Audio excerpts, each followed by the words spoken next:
Hello नमस्कार जय Jagannath happy Makar Sankranti to all. चलतु आज मिनी व्लॉग टी को स्टार्ट करवा और प्लीज़ वीडियो को लास्ट पर्यंत देखिए। भल लगे मो चैनल को सब्सक्राइब करदे और वीडियो टी गोटे लाइक निश्चिंत करेंगे। तो फास्ट अल्प क्षीर महू दही घी आउ अल्प गुड़ को भलरे मिक्स करदेबा। रेडी हो गला बे पंचामृत तापरे दे देली बट्टा हेकी देबा चावल अल्प तापरे ताको भल भाबरे मिक्स करदेबा।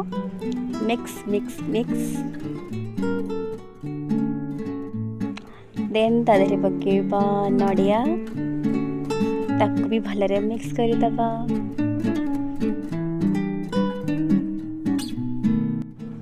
एबे पकेबा किछि छेना एटा घरे तैयारी हेछि बहुत तैयारी करथला।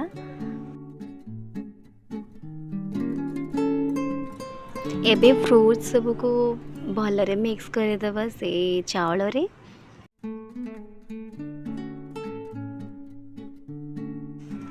मु तो खाली कदली आउ डालिंब ही पकेछि।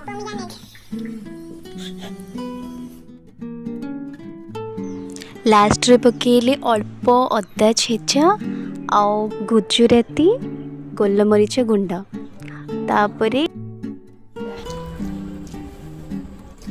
बापा होचंदी सुगर पेशेंट से अल्प काढ़ी देली कम तो खाइबेनी चीनी पकेले।